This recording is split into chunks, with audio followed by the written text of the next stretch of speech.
Folks, for the public hearing, the council is sitting here to hear your comments on the proposed ordinance that were posted, and we are here to listen to you. We do not comment, we do not answer questions during the public hearing phase of this. We're just here to listen to you. You certainly can ask a question. I'm sure one of the body of the council will write down your question and ask it later on to corporate counsel or a special counsel, or whoever the proper person might be. At the public hearings, it has been our practice to allow taxpayers, residents, and property owners to speak, public interest. When you come forward, if you would please use the microphone, state your name, and please spell your last name so that the clerk can have the record correct. At the end of each item, I will ask 3 times if there's any other comment on the item, and seeing none, then we will move on. I'm going to also inform everyone that because of the complexity of the packages that are before you this evening, before us this evening, and before you as well, we have special bond counsel here from Robinson & Cole, Mr. Franklin Cole Esquire, who is going to be our guru, so to speak, of public bonding. So with that, I'm going to read the legal notice, and we're going to start with the single item, which is the ordinance for the Water Pollution Control Authority, which is what the council is, and which we'll be sitting as first. And then we'll move into the 4 ordinances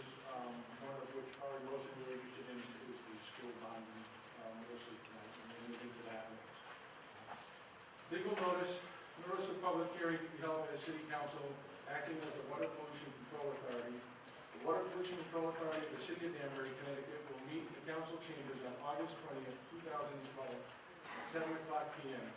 for the purpose of holding a public hearing on the improvements and upgrades to the wastewater treatment plant and facility system and upgrades to the sewer collection system in the City of Danbury to be financed pursuant to the ordinance entitled an ordinance appropriating $7,975,000 for improvements and upgrades to the wastewater treatment plant and facility system, and upgrades to the sewer collection system, and authorizing the issuance of $7,975,000 in bonds of the city to meet said appropriations, and pending the issuance thereof, and making of temporary borrowings for said purpose.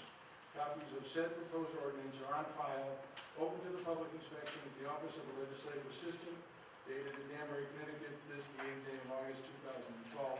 Water Pollution Control Authority, Joseph Cavallo, Chairman, attested by Dean Natale, Legislative Assistant, and for the members of the council that are here, the Water Pollution Control Authority will meet immediately following the above public hearing, take action on the same. Okay. We have a public hearing notice read, the meeting is open.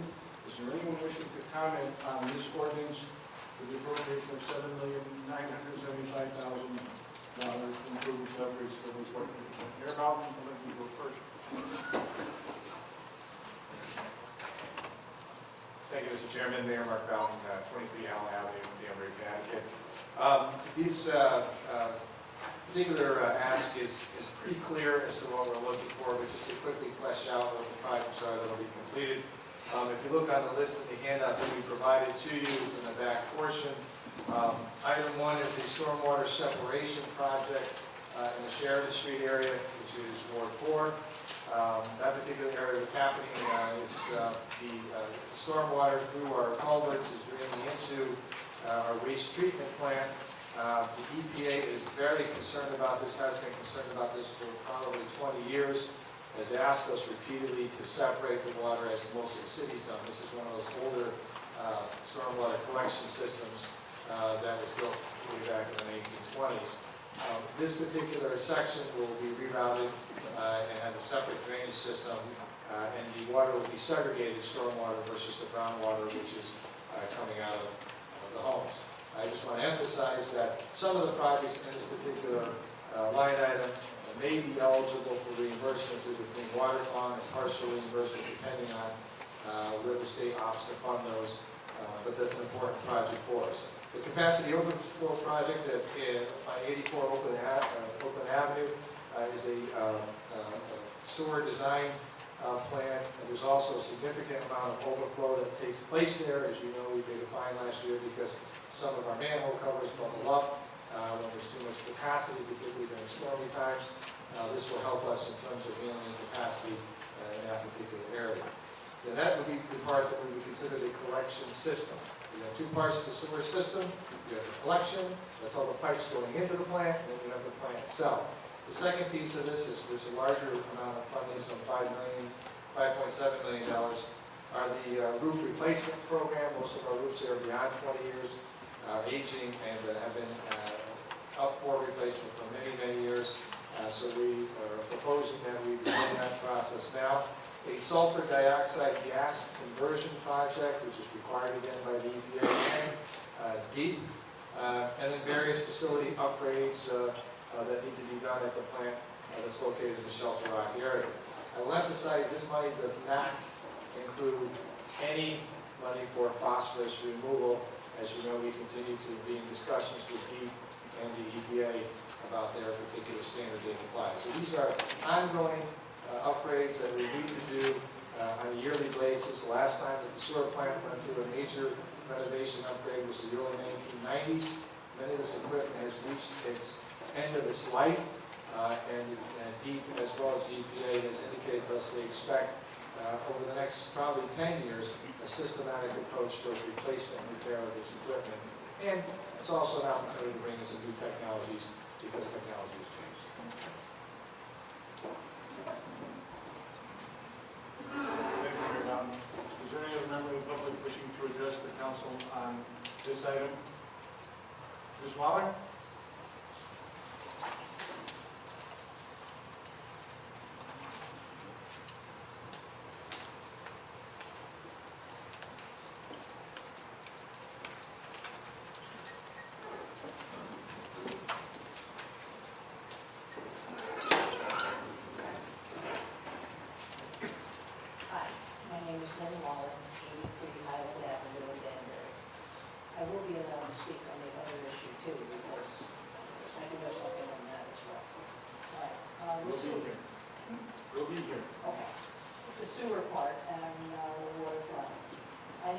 understood why the city has a minimum usage of water of 15,000 gallons of water.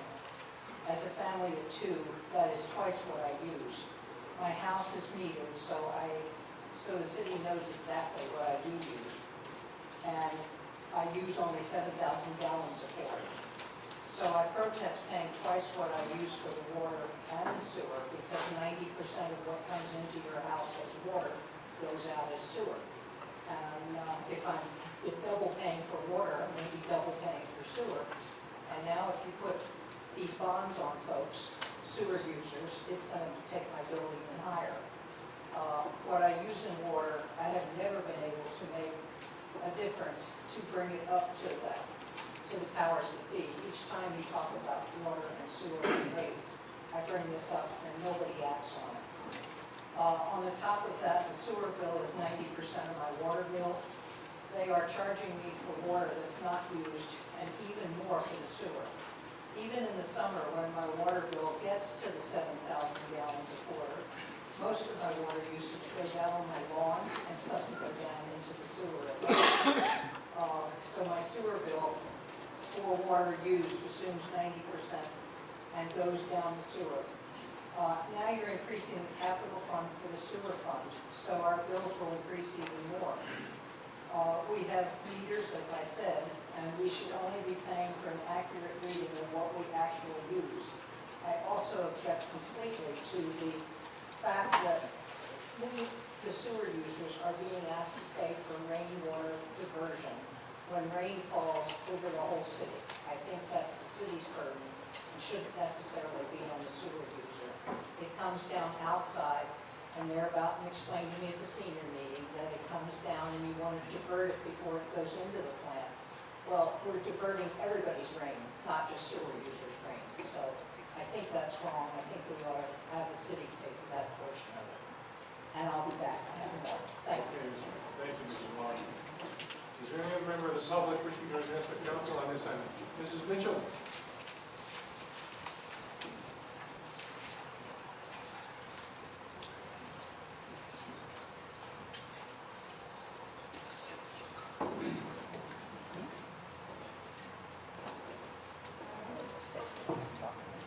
Hi, my name's Margaret Mitchell. I own property at Park Place and Main Street. I've spoken for years about drainage and about commingling of the sanitary and storm sewers. I have asked for years if we can't have assessment districts so that if you're in the area, we assess your area one at a time instead of doing something out of the general sewer fund. That may be illegal. I have no idea, but I again think that maybe since these flooding things are localized, if we could assess the area affected, it might make sense. Thank you. Thank you. The record reflects Alex has entered the meeting. Is there any other member of the public wish to address the council on item one?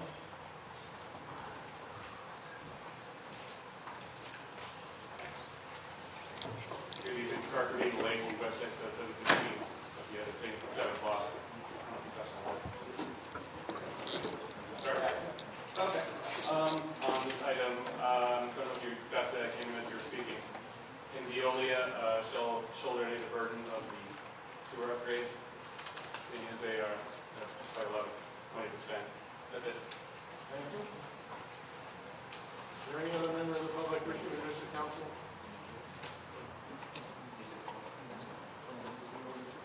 Dave? David? Do we have your name? Oh, I'm sorry, yeah. Bonin, 18 James Street. Thank you. Any other member of the public? Sure.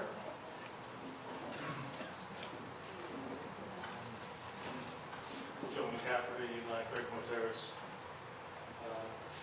I'm being concerned about bonding to pay maintenance and repairs. Goes pretty much across this whole proposal. But the other thing I'm concerned about is that if you go through the last 10 years, you've got a significant amount of money that's been laid out for sewers under the full faith and credit of all the taxpayers in Danbury, when in fact, the only taxpayers who are paying for these by people who are on the sewer system. So I think that when you write your bonding proposals, you should make it clear that that money is not backed by all of the property owners in there, but only property owners who are part of the system.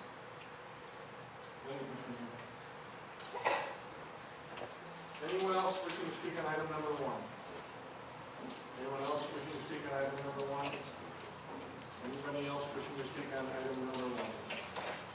Seeing no other, I'll entertain a motion to close the public hearing. So moved, Chairman. Thank you, Mr. Sodom. Do I have a second on it? Second. Thank you, Mr. Manson. Okay, so the public hearing on that item is closed, and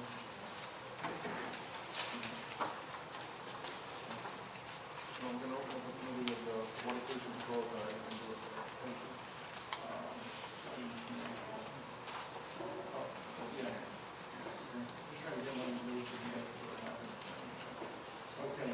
Carrie Lyons on the motion to close the public hearing. All those in favor signify by saying aye. Aye. Anybody opposed?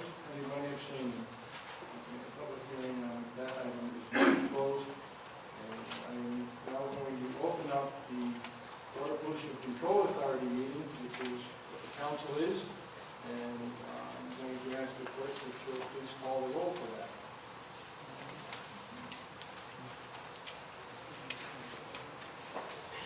Curran. Here. Haddad. Here. Knapp. Here. Levy. Present. Seabury. Stanley. Here. Taylor. Kola. Here. Nevership. Present. Dorsey. Ellis. Here. Cabo. Present. Sadi. Visconti. Wetmore. Present. Nero. Here. Perkins. Present. Shanice. Present. Botello. Here. Scottafabi. Here. And Tyshaw. Present.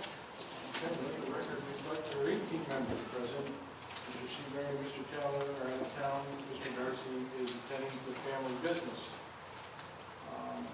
But could, Mr. Nicole, do you run the ordinance right now? Or the WPC? Or do you just refer to it?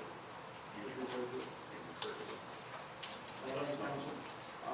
The item that was before us in the public hearing, an ordinance appropriating $7,975,000 for improvements and upgrades to the wastewater treatment plant and facility systems and upgrades to the sewer collection system, and authorizing the issuance of $7,975,000 in bonds of the city to meet said appropriation and pending the issuance thereof, and making a temporary borrowing for such purpose. What's your pleasure? Mr. Knapp? Thank you, Mr. President. I'd like to make a motion to recommend that the city adopt an ordinance appropriating $7,975,000 for the improvements and upgrades to the wastewater treatment plant and facility systems and upgrades to the sewer collection system, and authorizing the issuance of $7,975,000 in bonds of the city to meet said appropriations, and pending the issuance thereof, the making of temporary borrowings for such purpose. Second. Motion been made and seconded by Mr. Anderson under discussion. Let's go Mr. Scottafabi, Mr. Botello, and then Mr. Shanes. Did you have your hand up? Okay, we'll work our way this way here. Mr. Chairman, in my ward, where I live, part of the ward has sewer water. The other part has well water and no sewer. My question would be, how, we all go to Millwood School, the whole ward. How would that be split? Because I don't have sewer, I should be allowed to vote personally for the sewer, for this, because I'm not paying for it. Do you understand where I'm coming from? Will this be in the back, Your Honor? Through you to the mayor. That's a great question, Councilman. I'm sure other people have had a similar kind of observation. The assets of the sewer and water plant belong to the city of Danbury. They're not just assets of the ratepayers who use those services. We all own them. The council acts as a WCPA. You're acting as the Water Pollution Control Authority. So those assets belong to you, and therefore you're certainly well within your purview to vote on this particular project. Similar to the question that was asked earlier, why is the full faith, good question, why is the full faith and credit put behind these particular projects of the city if not everybody has city water or city sewers. It's because the city of Danbury owns these assets.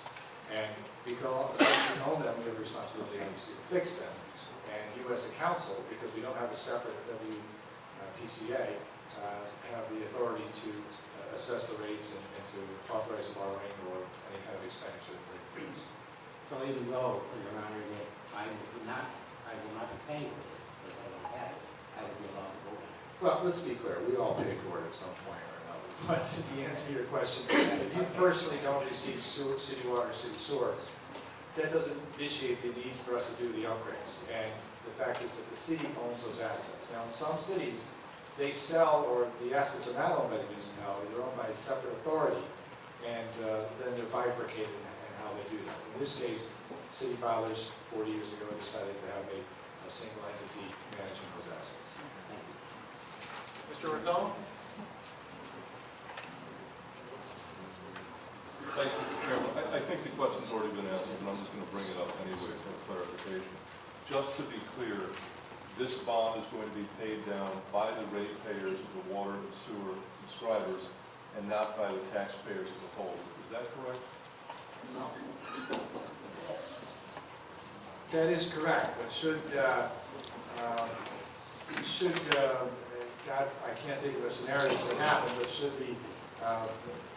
those funds go defunct, the responsibility will be back to the city because we own the buildings, we own the transmission lines, we own the facilities that are there. So ultimately, we're on the hook. I mean, the benefit to that is that you're receiving a tremendously low interest rate. If we were a separate authority, we would not be able to borrow at the rate we're going to be able to borrow these monies. In fact, there is a state grant program, and we're about 2 points below the state grant program right now. So that's the benefit of being able to use our AAA bond. I understand, but just to be clear, the taxpayers are guaranteeing the bond that the ratepayers are paying. That's correct. Okay, thank you. Thank you, Mr. Riccone. Thank you, Mayor. Mr. Cheney? Thank you, Mr. President. I just want to follow up on Councilman Ortella's point. I think it was also mentioned during the public hearing portion regarding why is the ratepayers paying for sewer when it's a separation of rainwater. Would not be the taxpayer's responsibility if it's rainwater. It's not necessarily water that came from the water going into the sewer, it's rainwater. It's a separation of rainwater. Why wouldn't that be a taxpayer, the city as a whole, not just the ratepayers? I just want to get clarification on that. Even though it's actually not even going into the system, it's being separated. Sure, because it's, I know Mr. Corey's here, Mr. Igola here as well. Water is going into the system. So what's happening is the culvert dumps directly into the sewer system. Only in certain areas of the city, particularly where we have very old sewer lines. That methodology is no longer used. It's one of the reasons why last year when we had Hurricane Irene, we had to completely bypass the sewer plant. Mr. Igola, Mr. Corey, and myself literally flipped the switch and shut off the plant, and the water went, and all of the wastewater went right around the plant directly into the Still River without being treated.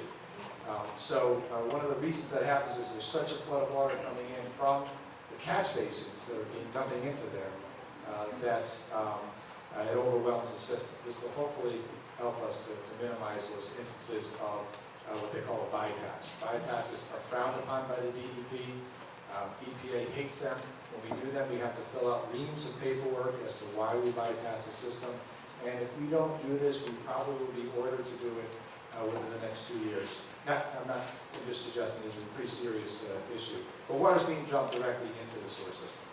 Again, why is just the sewer and water, sewer users paying for it? Why isn't this the whole city paying for it? Because it's only in certain sections of the city. That's not the case throughout the entire city. Newer sewer lines, that doesn't happen. We have a separate bifurcated stormwater collection system and a sewer system. It was only that one place, that one area, Sheridan Street, where it tends to be pretty endemic. And it's really a cost that really should be borne by the folks who use the system. Is the people of Sheridan Street there? Sheridan Street. They're the only ones going to be paying for this? No. All the ratepayers pay for it, but the improvements are done primarily in the Sheridan Street area.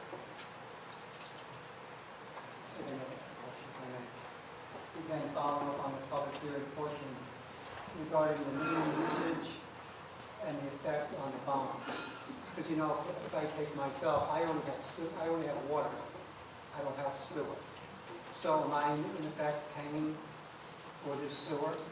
Because if I have a minimum charge, I mean, I'm only 2 people in the household, I get hit with the minimum charge all the time. But am I going to be paying for the sewer as well? Do I have to pay the minimum? And Mr. Cordy, it's separate funds, but I think Mrs. Waller was, you know, I really respect Mrs. Waller. She brings up interesting points. We do have a minimum charge. I think it's pretty reasonable. It's one of the lowest in the state of Connecticut. Even though she doesn't use all of her allotment of that minimum charge, the reality is that if we were to charge her for exactly what she uses, we would have to raise rates across the system because we have to rebalance the whole portfolio. So I know it seems odd that she, you know, that she's paying minimum on how much I have to pay. I get about $50 a quarter. I hear her, but if we rebalance those rates, we could end up doing more money than good as far as we look at the closer to the Mr. Chairman, potentially the Corporation Council and also the mayor, was the issue brought up of having special assessment districts and levying an assessment to pay out bond on those special districts. Correct me if I'm wrong, through the chair, whoever can field this question, we have to create those types of special assessment districts and set up what area they will cover, what the special assessments will fund. That is a whole other area that you have to go into and create exactly. And right now, we couldn't sort of divide up the city and say, this area is being fixed, so we're only going to charge those ratepayers. And is that correct statutorily, that we have to create entirely new assessment districts? Yes. Thank you. And one more follow-up. We do not have, except for my understanding is the downtown special services district, we do not have generally special assessment districts in the city of Danbury, but we can as a city or the ratepayers as a whole. Is that correct? That's correct. I would say that tax districts are slightly different than assessments. And the assessment district would be a unique legislative feature that we might be able to create here in the council, but I think that we would end up, you know, probably causing more harm than good.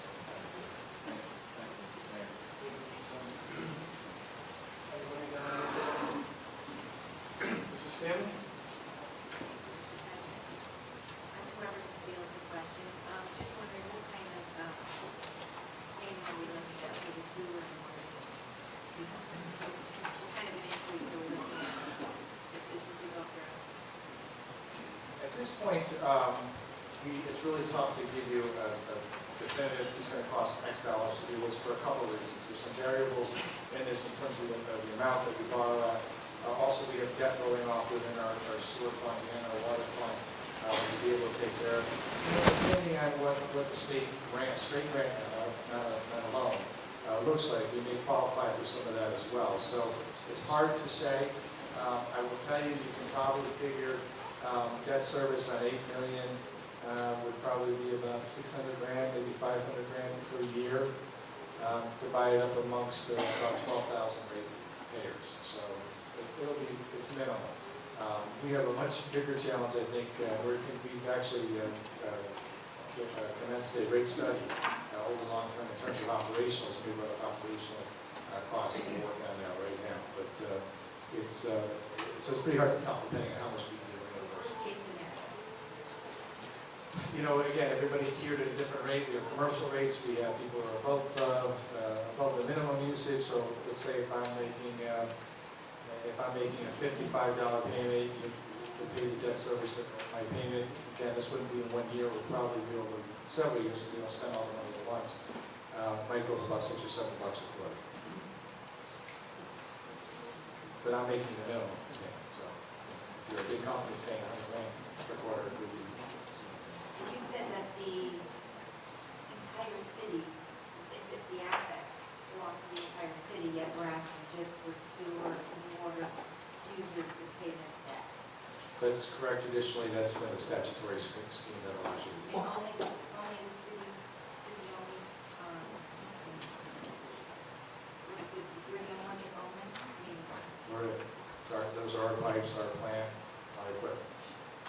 That's why you're here tonight. So. Access way.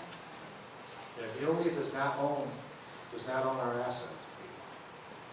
They simply have a lease, actually it's a contract to operate our asset for us. Those pipes, that building is still ours. Now, actually somebody brought up the question of why don't we talk to Veolia?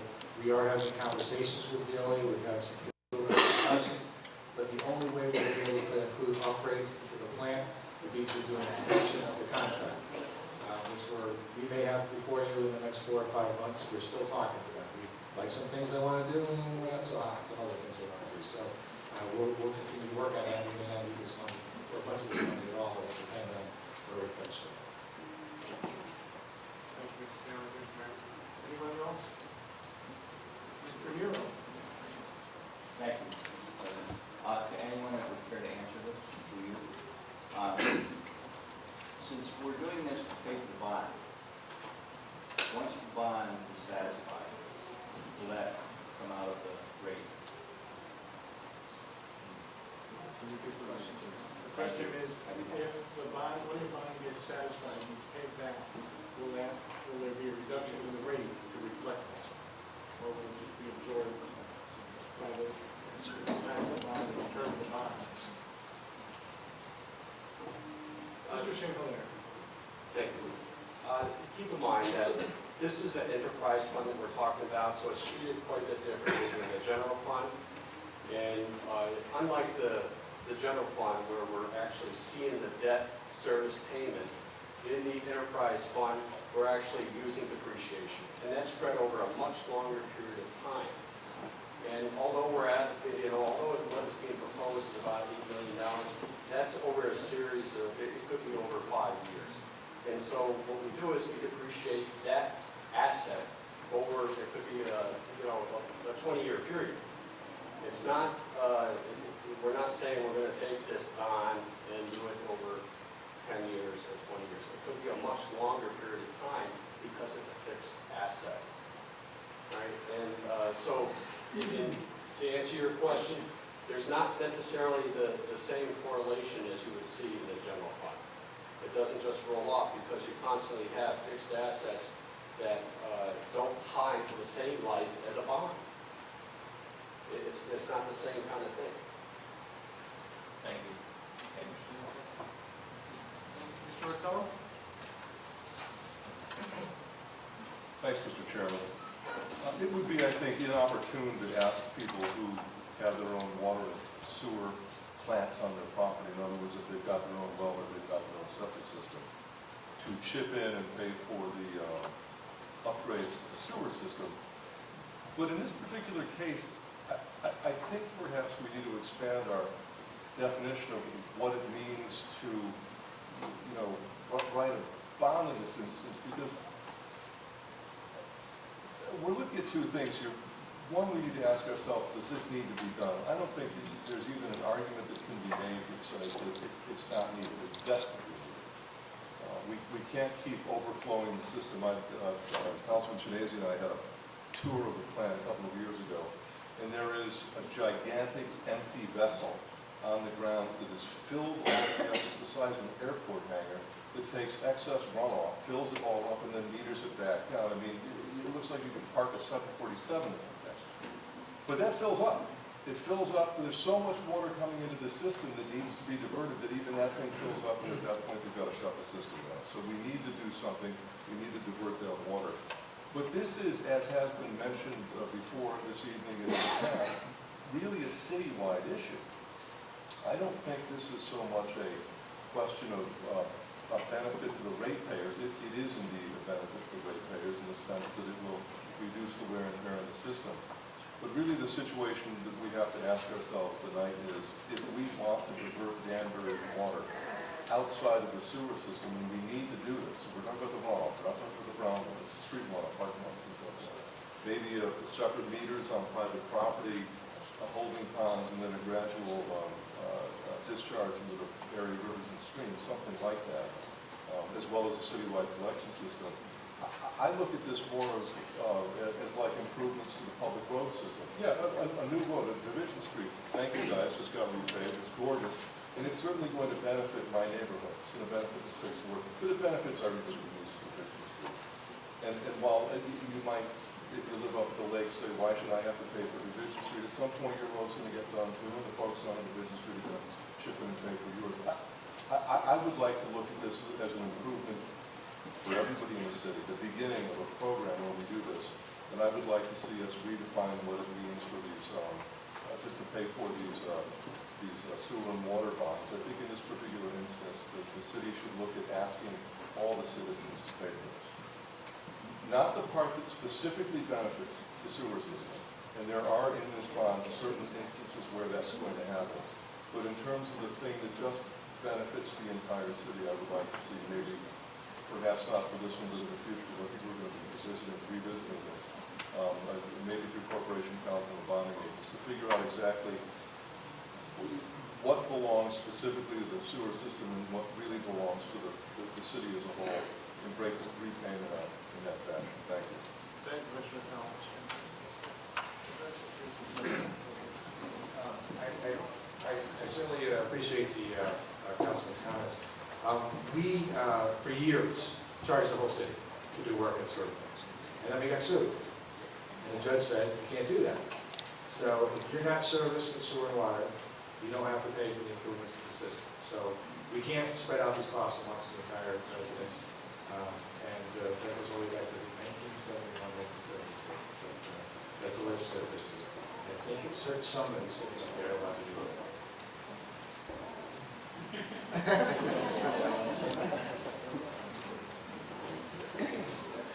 Okay, folks, anybody else? Mr.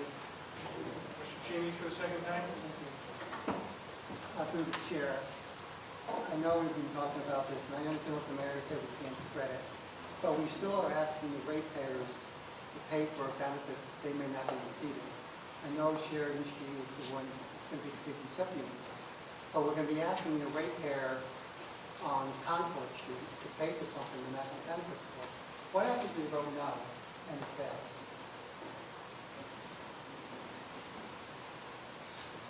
The problem is that the penalty everybody pays for.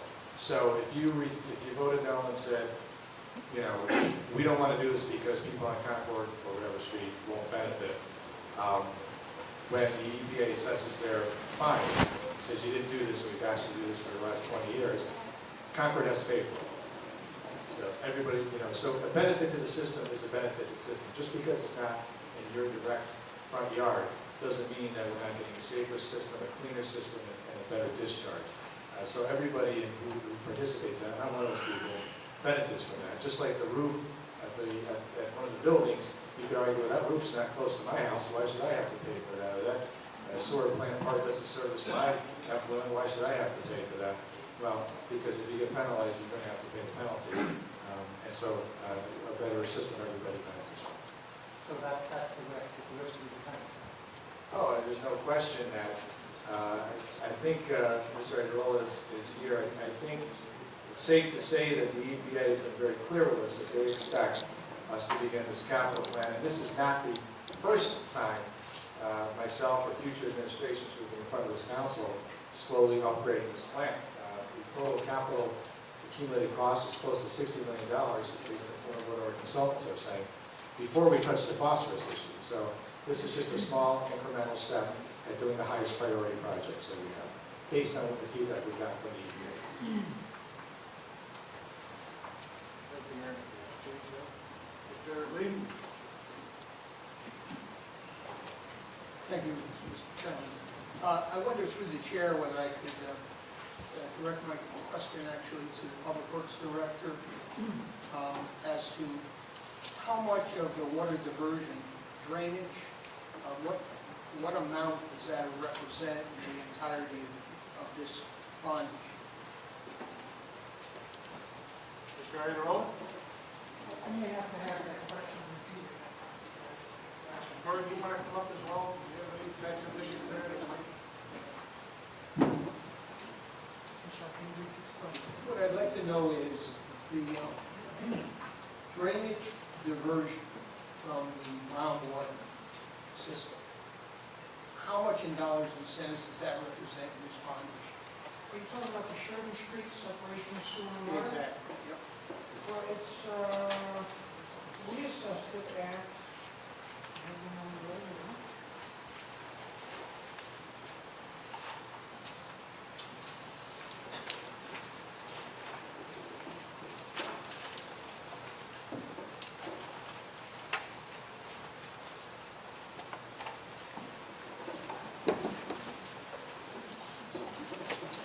Sorry about that. That's what we're talking about. I have the numbers. $360,000. It's a minor project that has a significant impact on our system. And this was one of the key items that we were cited on by Pete when they came in and actually cited us for overflows. It's a difficult project, but it's small and it's very difficult. And that's probably the reason why they combined the two systems when it was originally constructed. Okay, so the rest of the bond, the items listed in this bond issue are unrelated to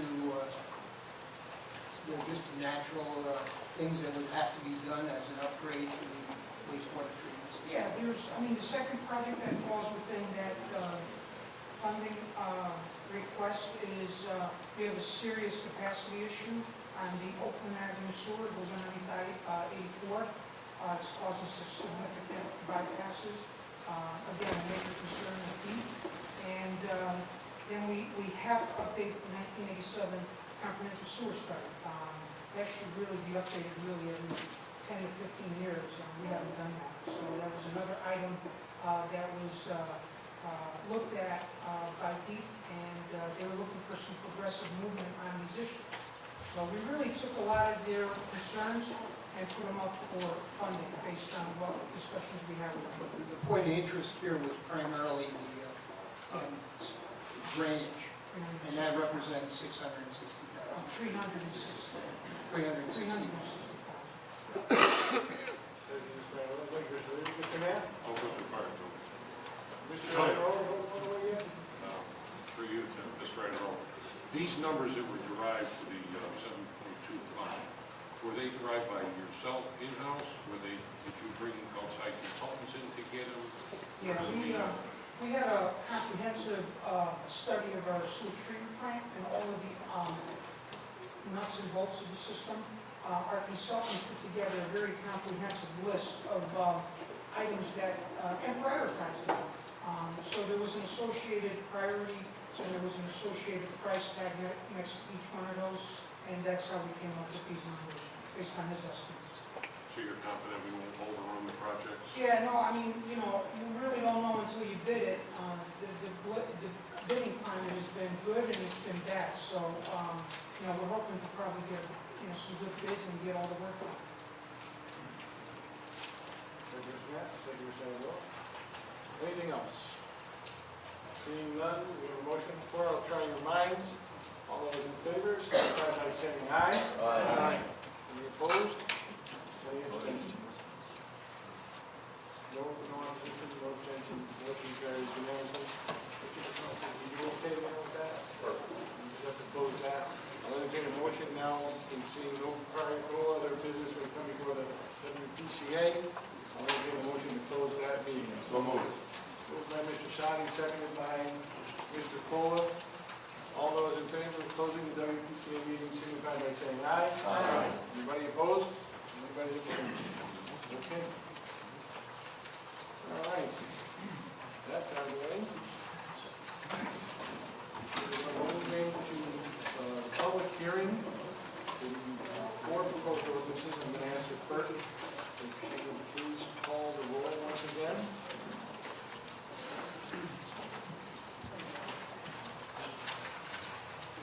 Curran. Here. Haddad. Here. Knapp. Here. Levy. Present. Seabury. Stanley. Here. Taylor. Tola. Evershed. Darcy. Ellis. Here. Cabo. Present. Sadi. Visconti. Wetmore. Earl. Here. Perkins. Present. Sheen. Present. Botello. Here. Scarpata. Here. Dyschel. Present. Let the record reflect there are 18 members present, 3 absent. Mr. Seabury and Mr. Taylor are out of town. Mr. Darcy is away on family business. We're going to, just for the purposes of the record, read into the legal notice for the opening of the public hearing. You will notice is hereby given that the City of Danbury, the City Council of the City of Danbury will hold a public hearing in the council chambers at City Hall on August 20th, 2012 at 7:15 p.m. with respect to the following proposed ordinances. An ordinance appropriating $44 million for the planning, design, acquisition, and construction of additions, renovations, and space utilization improvements to various city schools, including Shelter Rock Elementary, Stanley Ruff Elementary, Park Avenue Elementary, and Mill Ridge Intermediate School, and authorizing the issuance of $44 million bond of the city to meet said appropriation and pending the issuance thereof, and making of temporary borrowings for such purpose. Item number 2, an ordinance making appropriation in the amount of $1,925,000 for bridge replacement and repairs, and an appropriation in the amount of $550,000 for renovations, improvements, and upgrades to the library annex, and authorizing the issuance of $2,475,000 bonds of the city to meet said appropriations and pending the issuance thereof, making of temporary borrowings for such purpose. Item number 3, an ordinance appropriating $550,000 for water system repairs, improvements, and upgrades, and authorizing the issuance of $550,000 bonds of the city to meet said appropriation, and pending the issuance thereof, the making of temporary borrowing for such purposes. Item number 4 is an ordinance appropriating $7,975,000 for improvements and upgrades to the wastewater treatment plant and facility systems and upgrades to the sewer collection system, and authorizing the issuance of $7,975,000 bonds of the city to meet said appropriations and pending the issuance thereof, the making of temporary borrowings for such purpose. The full text of the proposed bond ordinances is on file, open to public inspection in the office of the legislative assistant, dated Danbury, Connecticut, this is the 8th day of August, 2012. Joe Callow, Council President, Tess Jean Italian, Mayor Mark D. Bowden, Mayor. And just for the council, we will have a committee of the whole immediately following to take action up on the same 4 ordinances. So at this time, I'd like to open the public hearing up on item number 1, which is the ordinance appropriating $44 million bonds for planning, design, and school repairs. Mayor Bowden, you have the floor, sir. Thank you, Mr. Chairman. Mark D. Bowden, 23 Allen Avenue, Danbury, Connecticut. I appreciate you taking time to listen tonight. I'm not going to speak too long. I know we've got a lot of folks that want to address this particular issue, but I just want to give the council sort of an overview of how we arrived here and what sort of the game plan is going forward. In front of you, you'll see, and I know you'll be using the worksheet that was provided to you by Mr. St. Hilaire. I want to point out to you that some of you had questions about debt service in general. There's a pretty handy graph in there that he's made, and he certainly can answer questions about that during the committee of the whole. Several years ago, the Mayor's 2020 Task Force began work on making recommendations and planning on how we're going to handle an influx of students that is projected over the next 5 to 10 years. We had a number of different meetings. We had spent a lot of time analyzing a lot of different scenarios, and we investigated a lot of different ways to handle the amount of children that we're expecting. What's interesting, first off, and you may hear later on, is people always ask me, well, where do these kids come from? I mean, I think we all know where kids come from, but I mean, in general, what's happening? And people say, I know it's a development patterns in the city, it's condos, it says. I spend a lot of time analyzing where the attendance of our schools are coming from, and literally it's all over the map. In fact, what we're seeing, and I think Paul might be able to even sort of attest this a little bit, is a renaissance in a lot of our more older neighborhoods where families have sold out, they become empty nesters, they've sold out, and larger families have moved in with children. And that's pretty much the story throughout the area. What you will find is in a lot of the apartment complexes that have been built, they generate a very small amount of kids. That's not where you find your kids. A 2-bedroom condo or 2-bedroom apartment is not where kids are. They're in the 4-bedroom home, they're in the 3-family, and those kinds of things. So that's kind of how we got here. We also have a young city. That's a good thing. We're proud of our city that people want to live here. So they moved here for our high quality of life, our employment rate, our crime, all those things. we're sort of in a way become a victim of our own success in the sense of the cost. And also, our school buildings are stressed more than they've been in the past. And this is, and by the way, at the highest peak of the amount of students we have in our public school system won't reach the peak of what we had in the 1970s. We had more kids in our school system in the 1970s than we have in the worst case scenario as projected by our demographers and our engineers. So why don't we have enough space? Well, we don't have enough space because the programming is a lot more complex. In the 1970s, we didn't have special ed. Special ed is one of our largest departments now, in fact, the largest department in the high school and throughout our schools. We didn't identify kids with learning disabilities. We sort of just tragically let them struggle along. We didn't have requirements that both the federal government and the state government put on us in terms of space, in terms of square footage for students, class size, all those things. So that's put a significant amount of pressure on our buildings. We didn't have a requirement for computer labs. We now lost classrooms because we're using them for computer labs, and before they were classroom space. So what did we do? Well, we sat there and we looked at a variety of different options, and I just want to tick through them quickly too. Some of the options we looked at was, well, what about if we went out and we just bought a building and renovated the building? And we looked at that closely, spent a lot of time touring buildings and sort of looking at the possibility that went on there. But the reality is, as much as we hear people in Danbury complain that they can't lease a building or they can't sell the building, the reality is that the amount of buildings that would meet the square footage requirement, the parking requirement, the space requirement are very small. You come down to 2 or 3 buildings. And of course, then you have to have a willing seller, and if somebody doesn't want to sell, there's no point in doing it. So we threw that idea out. Then we said, well, what about if we just built another elementary school? Wouldn't that make it a lot easier than renovating 3 schools? It would be easier to build just 1 school and have 1 project going on. And we looked at that. The problem is, there's several problems with that. One of them is that in order for us to just build 1 school, the building would have to be so big that the cost of the building would probably be around $35 to $40 million. So we're kind of up to the same price as we are right now. Then we had location issues. Once you move a new school, move the school to a different area, you've got to reroute busing, you've got to do a complete redistricting to be able to accommodate where those kids are going. And we knew that would be a problematic for us also. Then you have to staff the building. You've got to have principal, you've got to have nurses, you've got to have teachers, you've got to have specialists and custodians. So there's an inherent operational cost that escalates beyond it. It's about $2.5 million a year to staff out, fully staff out a building, a pure operational cost. So that didn't really work for us. So then we went back and said, okay, if we were going to design a system, how would we do this to meet some of the concerns that the parents have raised to me and to some of you throughout the last couple of years? How are we going to do this to plan for the future? How are we going to do this to understand that we have an influx of students that may not be here in 15 years? And we decided to settle on geography, we decided to settle on ease of renovation, and of course we decided to settle on cost in terms of the elementary issue. So we analyzed our buildings, we brought in engineers, we brought in all kinds of folks, and consultants that do this kind of work, and we picked 3 key buildings. One is Park Avenue School, one is Stanley Ruff, and the third one is Shelter Rock. Each of those buildings, there will be additions added to them that will be able to accommodate the students, not just now, but 5 and 10 years down the line. Each of those buildings is in the right geographical areas, so we're not going to have to continue to reroute buses and open up all kinds of new transportation challenges. Each of those buildings already has a principal. Sorry, Julie. Each of those buildings already has a nurse, although we may have to add some adjunct support to those.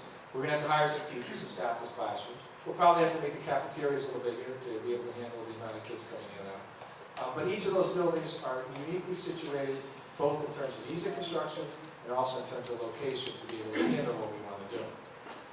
And then when you sort of look at all of those factors come together, and after doing our analysis, we put together our budget. Our budget is a little higher than what we want to be, to be frank with you. I wish we were about $10 million less, but we're not. And so we really looked closely, and I had Antonio and Fareed and his team scrub the numbers as much as I could to make sure that we're going to have enough money to get through this, that we don't finish with 3.5 or 2.5 elementary buildings, we have 3, and then we're going to be able to finish the buildings the way they should be finished. In other words, we can't be at the building and then find out we don't have enough room in the cafeteria and then not have enough money in the cafeteria to expand. So this proposal for our elementary schools does all those things. Beyond that, 15 years from now, when we're all left the council and I'm out playing golf every day, we'll have a system that as our student population begins to age and begins to shrink, we'll have a system where some of the buildings, if we decide, we could take offline, we could utilize for high school activities, we could utilize for programming. We have a bunch of options there, and we wanted to be able to have a plan that was flexible and had options for you. So, elementary, you're figuring about if we built a new building, straight 40 million.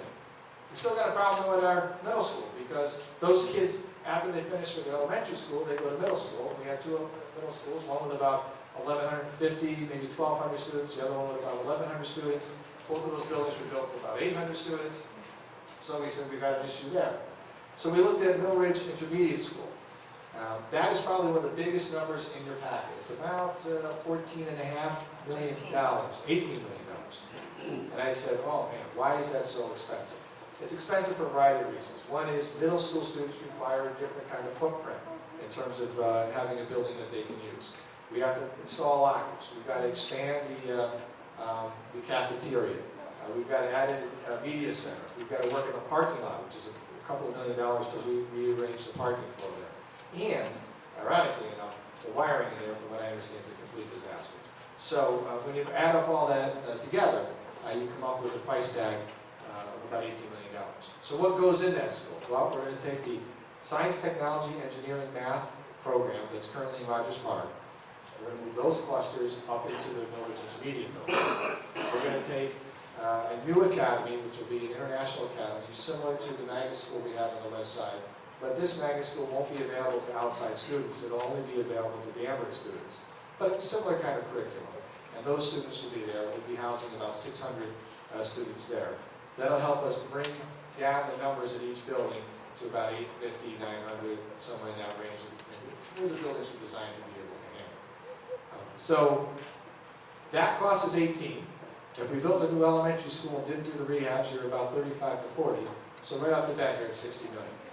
So I don't know, I thought 44 million, that's before issuance costs, contingency and everything else. I thought 44 million was a little bit better price. I think geographically this works better for us, and I think it prepares us for the future. We spent a lot of time on this. Dr. Glass, myself, Dr. Pasquarello, Antonio and his team. We went out in February and we counted every single room in every single elementary school. And we marked it in terms of what happens in that room and how many kids are in there. We then met with all the principals to talk about that. How they use the room, how they use the building, where are the stresses in the building. I'm sure Julia can share some of them. We wanted to make sure that when we're done, every building has the following: a dedicated arts room, a dedicated music room, and in some cases where required, a media center that makes sense. So every elementary school will have a similar footprint as to the amount of space available to them. We also want to make sure that we can accommodate all-day kindergarten for all Danbury students. Part of this design will help us be able to do that. So for those reasons, we think that this is the most cost-effective, the most efficient, and the easiest way to accomplish our goal of accommodating our students. Of the 44 million, about approximately 53% of this is reimbursed from the state of Connecticut. So it's a good deal in that sense.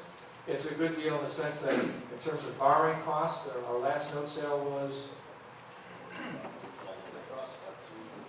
about 2.25 our net cost, which you'll never see that again in terms of interest rates.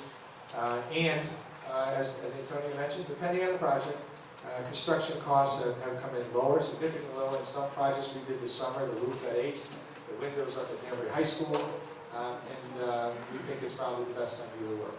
I recognize, and I know every one of you recognize, it's a tough time to ask for this kind of money. We get it. And all you're really being asked tonight is you don't get to approve this money. That's up to the voters of the city in November. I'm asking you that you at least put it forward, let these folks do the work that they need to do in terms of talking to other school parents and people in the community, and build support and get the voters to approve this in November. So with that, I appreciate your time. I know you got a lot of speakers, and I'll be back in case you have any questions. I think the infrastructure, we're not on item 2 anyway, so right? Okay, thank you, sir. Okay. Any member of the public wishing to address the council on item number 1, Mrs. Waller?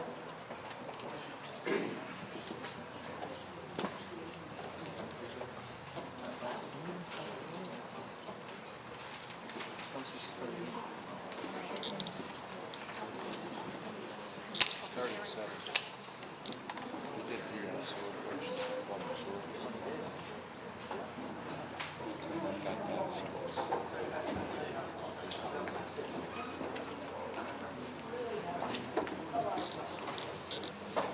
Lynn Waller, 83 Highland Avenue in Danbury. I checked the city budget book for the capital improvement plan. I did not see any of the expansions of any of these schools included there. I may be wrong, but I seem to remember that any project to have to be listed on the capital improvement plan to be considered as part of the city's planning. I know the schools have more children than they expected, but shouldn't the city have to follow the rules?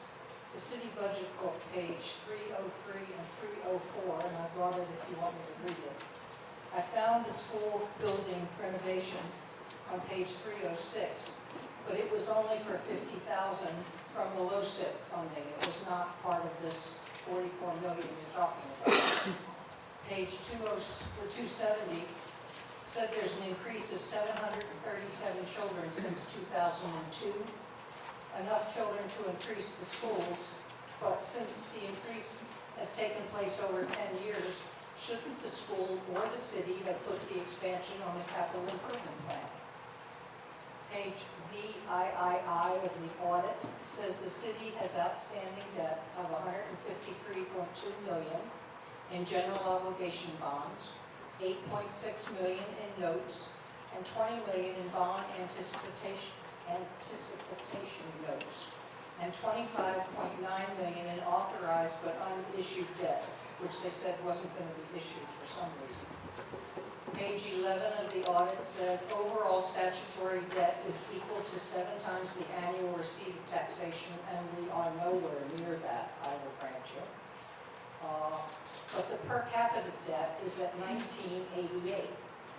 And one of the pages that we worked from during the Charter Revision Commission said one of the limiters of what we could and couldn't borrow said the debt per capita should not exceed $1,900 with increases of 3% per year. If we put this $44 million in, it's going to be $21.99 instead of $1,900, so that you have raised the amount of per capita debt. And I just wanted you to know that and think about it. I'm not against doing it for the children.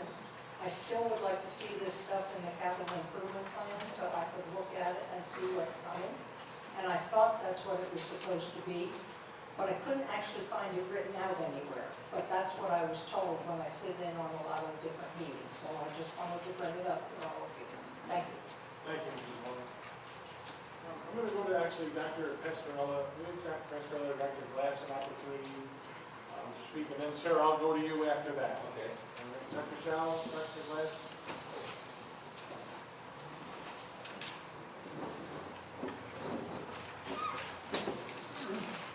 Good evening, everyone. Thank you for having me. First of all, thank you for the windows and the doors and the roofs. The kids say thank you. It's very appreciated. I thought the mayor did a good job of landscaping backed up with what we need.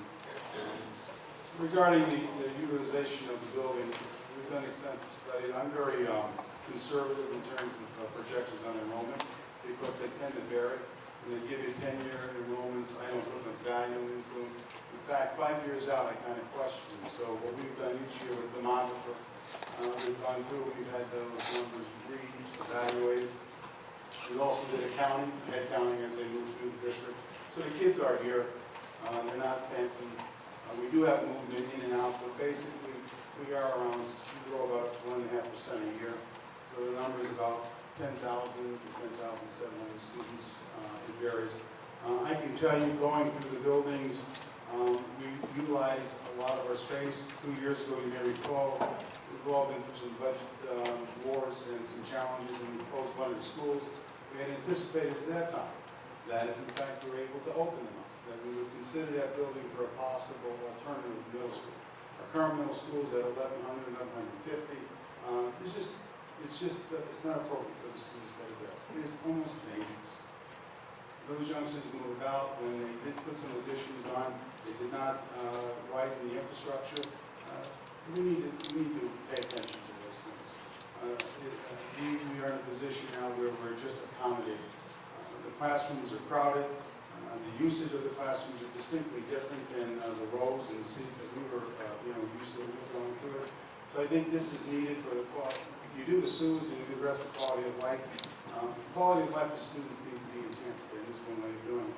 When I first was privileged of becoming superintendent of schools in Danbury, one of the first questions is, well, do you believe in having large middle schools? This was back 6 years ago about we need another middle school. I'm not telling you anything you don't know. You need a middle school. I think it's a little bit of an embarrassment that we don't have full-day kindergarten. Now, we've had an opportunity through the state in terms of funding for Danbury to take advantage of that. So we've got to get creative. Sometimes, I love when a plan comes together. Well, this plan can be very fortuitous in terms of coalescing space and extensions and economizing the way we do business to accommodate our full-day K. I think we're very fortunate that on that side of the equation.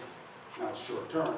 After 3 to 5 years when the grant goes away, you do need to pick it up. There's no doubt. It just uses us into it.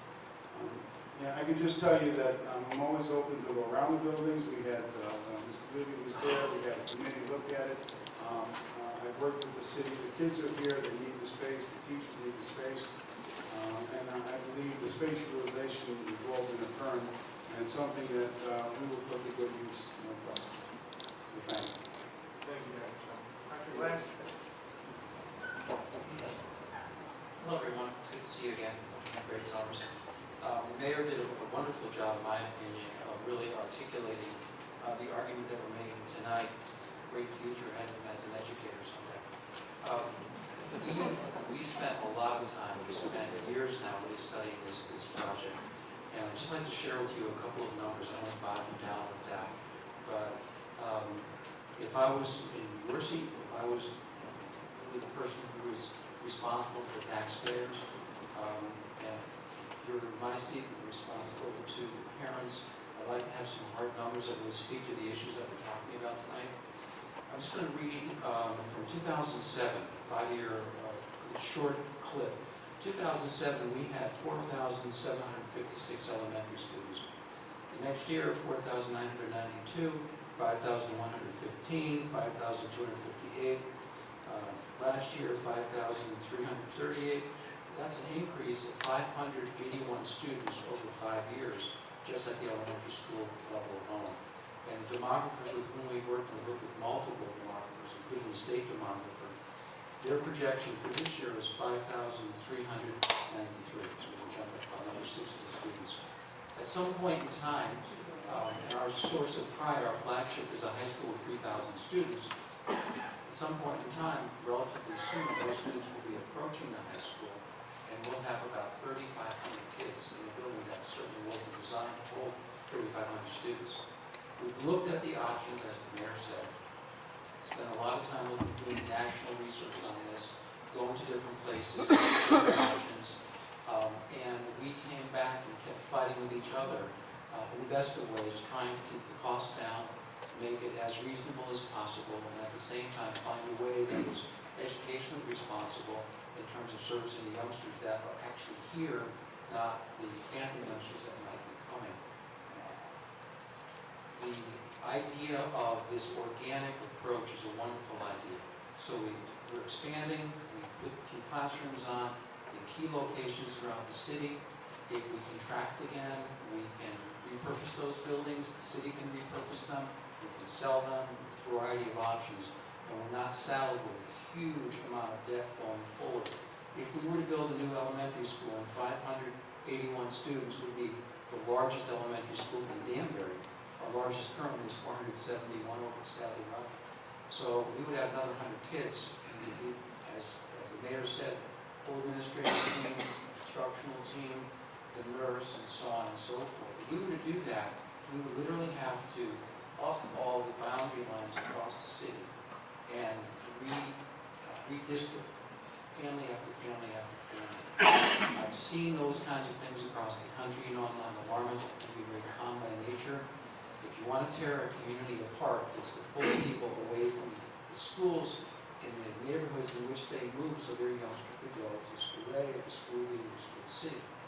When we suddenly say, oh, we change the boundary lines, you are no longer be going to that school. even though we can stand very well behind any of our elementary schools, parents just go crazy, and we understand that.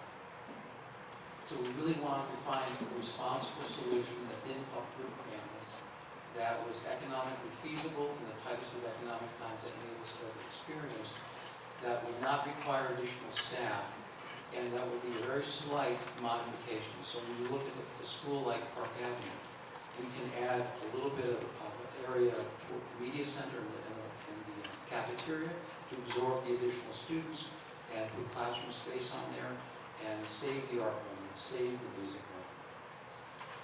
The other thing, and this has not been spoken about, this is the programmatic piece.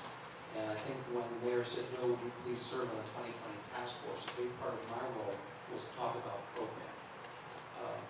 If you're a parent and you have 1 or 2 kids, you know that you can, if you have 1 child, you can spend 100% of your time on the child. If you have 2 kids, it's up to 50-50. If you have 4 kids, you're down about 25% of your time, 5 kids, 20%, so on and so forth. People ask us all the time, what's the difference between a classroom of 20 kids and a classroom of 25 kids? It's a huge difference programmatically. The teacher is pulled in many different directions on any given day in any school in the country.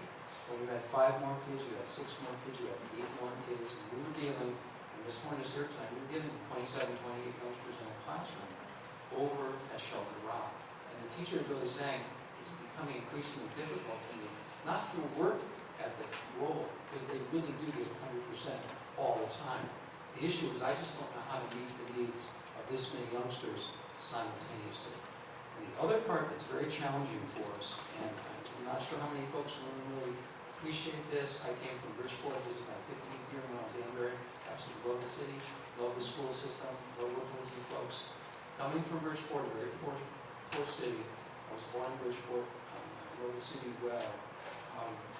3 or 4 years ago, we were down about 32, 33% as a poverty index. And that's a high number. In just a few years, we've now hit 50% and climbing apparently. Moore Street School is about 82% poverty. Those kids come from homes, we did a survey, and we said, how many print items do you have in your home? The survey that we did across the elementary level, we had 1 family that reported back that said they had 2. They had a telephone book and they had a menu. And that was all the print that they had in the family. When you come to a more affluent home, kids have books all over the place, and they're going to the zoo, and they're going to the theater, and they're doing all kinds of cultural enrichment activities. Poor kids just don't have the financial wherewithal to be able to engage in those kind of experiences. So when you take an increased number of kids in the classroom, and then you couple that with significant, the most dramatic I've ever seen actually in my career, increase in poverty. So kids coming to us that really have nothing at home that they can lean on. Wonderful parents care about them, they just don't have the resources to help those youngsters. It really becomes a recipe for disaster in the community. So I think, as the mayor said, as the superintendent said, we've tried to be programmatically and ethically responsible to our families and their children. We've tried to be fiscally responsible to the taxpayers of Danbury. And lastly, and Mrs. Waller is wonderful, we've been on her television program. We've had many conversations that surely support what she says. The issue of home values and property values that you have as a homeowner, whether you have kids or not, is directly connected to the quality of the school system.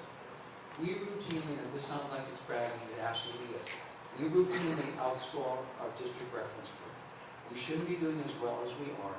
We had an independent demographer come in and meet with our board, special training. We had no idea what this person was going to say. And he said, you shouldn't be doing as well as you are. Something really right is happening in Danbury. We are not only at the top of our reference group, such as Norwalk and Stanford and other communities like us, we're in the middle of the next highest reference group, and we're at the bottom of the next highest reference group. We shouldn't be there. And the last statistic is of the 60 areas tested on the Connecticut Mastery Test, we grew in every single area tested, every grade level, every content area. We're doing wonderful things in the school system, but we're faced with these daunting challenges. So as the mayor said, we recognize that you folks aren't the ones that will vote on this, but rather if you partner with us and help us get out to the community so we can tell our story to the folks out there. We appreciate Comcast being here, and John's forget to live out that way as well. We'd be very grateful. Thank you. Thank you, Dr. Glass. Okay, sir, we'll start with you, and then we'll move to the left, and then we'll work our way back in that section. How's that sound? We'll move over to the middle, and move over to the left side. Richard Roos, 157 from Main Street here in Danbury. My name is Richard Roos, and I'm a fourth grade teacher at Shelter Rock School. In addition to being a teacher here in Danbury, I'm also a member of the zoning board of appeals. I've had the pleasure of sitting with many of you on this evening and having to face tough decisions about what will benefit our citizens of Danbury, and this is yet another one of those times. Before I begin though, let me say that none of us have worked at Shelter Rock, but we've been disillusioned that more space equates to more staff. This evening is about the additional space as it exists today. However, with the continued growth that our district has seen over the past 2 years, that may very well be the case with your vote tonight. We'll be better prepared to meet these demands. Shelter Rock is a model of excellence in our public schools. We strive to deliver a quality learning experience in a caring environment. However, the school as it stands today is antiquated. And again, as families continue to enter our school district for this quality education, we are struggling to meet their needs. We have endured many obstacles as a result of the size and space at Shelter Rock. Perhaps the most noticeable of these obstacles have been the lack of space for both our art and music programs. Both of these areas are extremely important in our schools.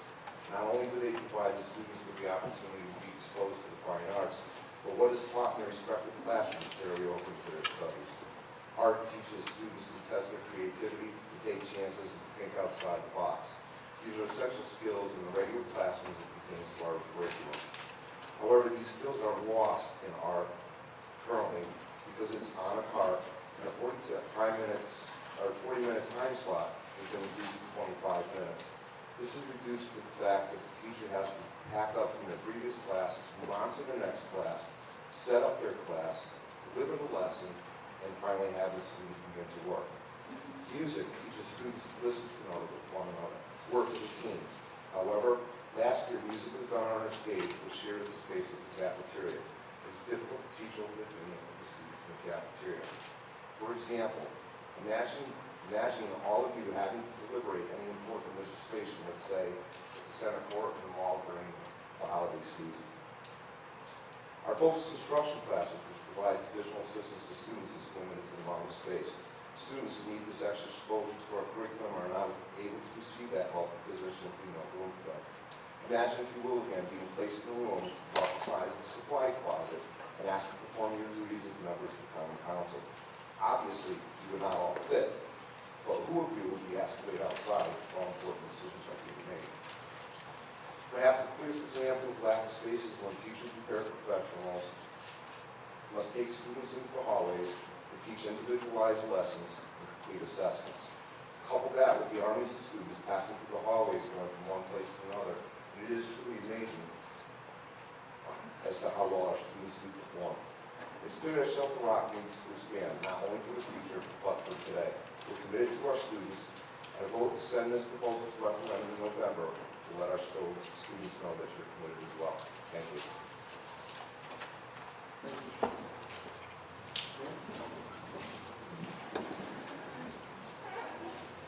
My name is Elizabeth Campbell. I'm a non-resident, but I am an employee of the Danbury Public Schools. Good evening, Mayor Bowden and members of the City Council. Tonight I'm here on behalf of my students, school, and colleagues. My name is Liz Campbell, and I'm a proud first grade teacher at Shelter Rock. It has been well documented by the Board of Ed meetings and the 2020 task force that Shelter Rock is projected to have a high increase in population. Well, it's already happening. As the summer's gone on and I've just wrapped up summer school, more families have come to register at the school. I fielded phone calls, I saw them all. I no longer ask our secretary for my class list because it continues to grow.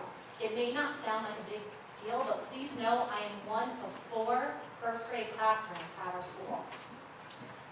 We are in desperate need of expansion. Student learning is impacted by the lack of physical space.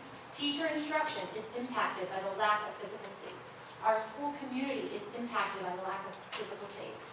As my colleague Mr. Rusa mentioned, art is on a cart. For those of you who do not know, that's also our specials are our planning period. So I cannot properly plan for my lessons during that time because I can't be in the room with my 5 and 6-year-olds, they're trying to have an art lesson and I'm trying to plan. They're gonna ask me questions all the time instead of learning about art. Our poor music teacher has to teach our class while 1st and 2nd graders are having their lunch. It's a little crazy in there, so I give Mrs. Ori a lot of credit. Also, in 1st grade, we have a program that's called the Right Group. And in that time, students are given support in reading, and it's small group instruction. Our core paraprofessionals are fighting to find space. They are in the computer lab, they are in the media center, they are in the teacher's room, they are in the hallways, they're in any office they can find. Sometimes they have to go into the cafeteria where music is being held as well, and really, how far is that support going when they're listening to music? Also during the year, especially at the primary level, we have a lot of assessments that we have to administer one-on-one. And we are fighting for space to be able to meet with that student, assess their abilities and what their needs are. Also, we have a wonderful PTO who has all these sponsored events for us, and we can barely fit in the gym because we can't go into the cafeteria, so we don't all fit there. So we have to go into the gym for these programs, and you lose out on the experience because we're all smushed in there. Student learning and teacher instruction are being impacted due to lack of space. I urge you to please vote yes for the expansion of Shelter Rock Middle Schools. Thank you. Ma'am?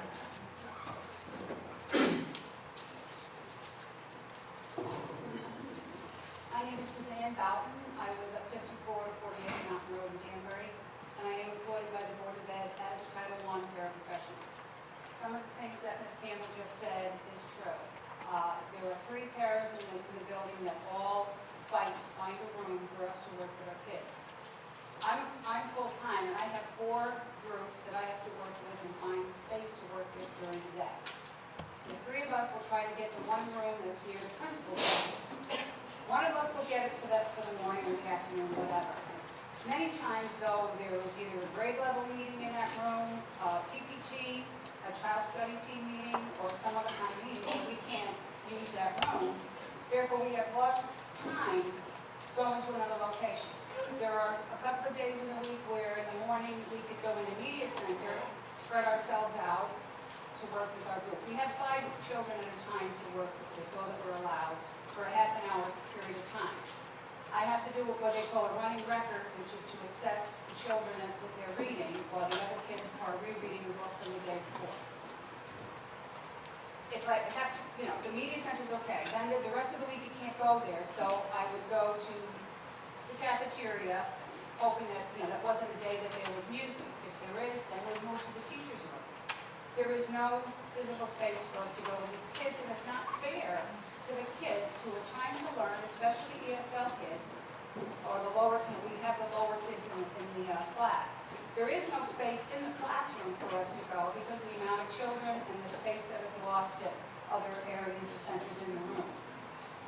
We really need more space. I've been an employee of the Board of Ed for 33 years, 31 of them at Shelter Rock School. I also want to see this go through because I have 3 grandchildren that are at Skyway Rock, and they need space there also. I hope you will please vote yes for this. As it has been said previously, it will go to the voters in the fall. So please, we need space. Thank you. Thank you, John. Folks, if I could ask you, I know there's a lot of people here that want to talk, so if we cannot repeat the same things that somebody, if you bring somebody new to the table, you want to just come up and say, hey, I'm in support of this for the reasons that other people have said, we can sort of get this moved along so that everybody at least has an opportunity to be heard by the council. So, Aaron, you want to speak next? Okay. My name is Wendy Wright. I live at 20 Paulding Terrace in Danbury. Much of this has already been said, so I'm just going to kind of glance through it quickly. But I just want you to know that I have a kindergarten, first grader coming in this year and a kindergartner the year after that. And I volunteer at the school a lot. I'm a stay-at-home mom, and I do come in and I do a lot of volunteering. So I've seen a lot of what goes on at Shelter Rock firsthand. And it's very disappointing to me to see, for me to be volunteering in the hallway with the program, which is fine if the parents are in the hallway volunteering, but I would watch my son doing his assessment sitting right next to me in the hallway. And I don't think that's fair to the students. I don't think that it's fair to the city. I don't think it's fair to the results of the assessment. They are distracted, there's too much distraction with moving everything around. You know, kids going from one room to another. It takes kids 10 minutes to get adjusted because it's a new environment. I mean, you put kids in a new room and they're looking at everything in the room. Look, mommy, there's a TV. Look, mommy, there's this. Look, mommy. They do the same thing at school. So when you're moving them from room to room every day, it's not a consistent environment. And the kids need a consistent environment. They need rooms that they're going to go to the same room all the time. You know, art and a part, same thing. They're losing time. They're losing consistency. The teachers don't have the room. You know, exactly what has already been said. And the kids not doing well. You know, doing these assessments in the hall, when they don't pass their assessments, they end up having to go to summer school. And then that costs the city more money. You know, because then they have to provide the summer school for the kids. Well, if you gave them a quiet environment to take the assessment, they may do better. You know, they may have that room. The parents are always in the hallway when I go there. I mean, I know almost all the parents by name because I would see them in the hallway when I would come and volunteer. And that's just not a place that our kids should be learning. You know, they need to be in classrooms. They need to be, you know, they need to focus. And if you think about it, if you're a 6 or 7 year old, it's very hard to focus. You know, they just don't do that very well. You know, I mean, that's basically my issue is they need to focus. They need the room to be able to focus and get all of that, you know, retain all of that information, which is just not going on now. I mean, the music on the stage, my son would come home every day and tell me, Mommy, I think they had such and such for lunch today because they could smell it coming from the cafeteria, you know. And if you think about it, you guys wouldn't want to work in the hallway. You wouldn't be as productive if you had to sit out in the hallway to do your job every day. And it's the same thing for our kids. And this is the future of our city. You know, my kids are raised here, they don't want to go anywhere, and providing for them now is the future for our city. And we want well-educated children to run our city. You know, that's what we want, that's what we want to see. So that's pretty much what I have to say, and I'd like to see the referendum if we remember about it. Thank you.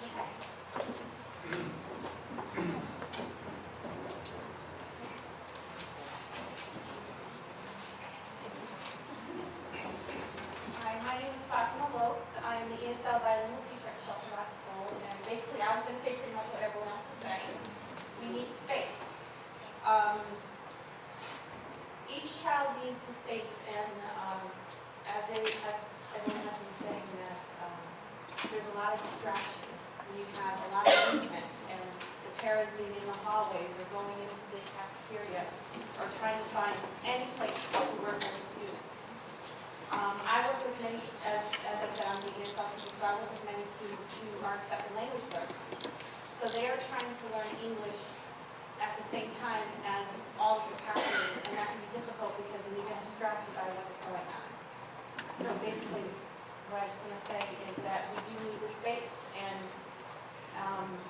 there are going to be even more students, even more children coming in the next few years, that if we don't have the space, we cannot accommodate them. So I'm really hoping that you will help us and get people to understand that we really need to say yes to this opportunity to increase the size of our buildings. Okay, so that, thank you.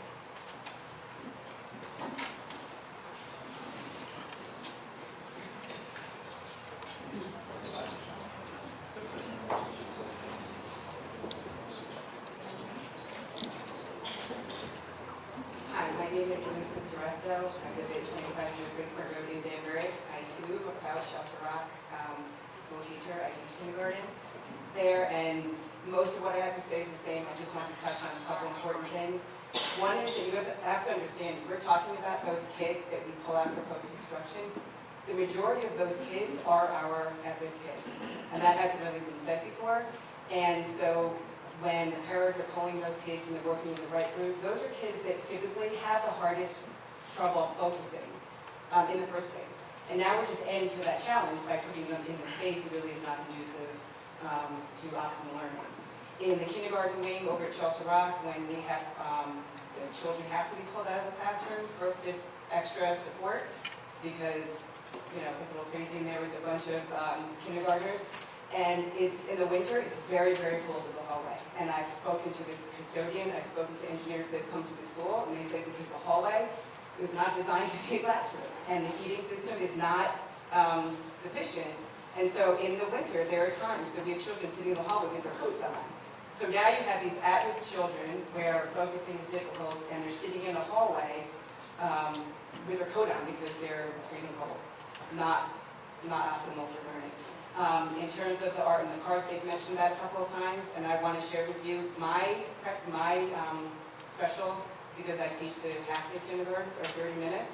So our art teacher, like on my Wednesday, comes from another school. They give her about 10 minutes to get from one school to my school, grab her cart, and zoom into my classroom. So usually she's a couple minutes late. I understand that. I mean, it's horrendous for her to have to be going around to 3 or 4 different schools. When she wants to paint, that's part of her curriculum, she feels bad. Because guess what? Every time she paints, I paint all over my floor, all over my desk. These kids are 4 and 5 years old. What do you think is going to happen? So she cleans up the best she can, and I spend the next 15 minutes cleaning up because my kids can't work on their tables when they're filled with paint.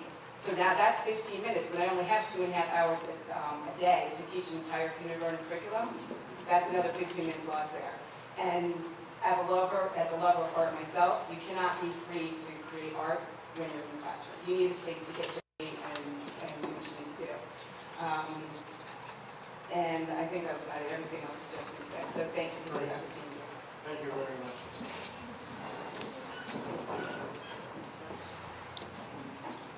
Hi, my name is Lisa Britton. I live at 14 Fairfield Avenue, and I serve on the executive board of the Shelter Rock School PTO. The board has been working over a year to bring awareness to the overcrowding at our schools. Shelter Rock is in need of expansion. My son's 3rd grade class last year had 27 children in it. The board asks you to please vote in favor of the school bonds to go to referendum in November. I also had an email that was forwarded to the PTO by one of our parents who was unable to attend tonight. Hello, my name is Bianca Prone, and I am letting Lisa Britt speak to you in my absence. Please don't let space be an issue for my child's progress. We are in desperate need of more learning space. This past year, my child had an issue with the art park. It was too crowded for the other students as the car was parked by his seat and not able to get his supplies. He is always wishing he could go to an art room rather than art being brought into his class. Please vote for the school bonds so Shelter Rock can have the means to expand the school and create an optimal learning environment. Thank you. Thank you.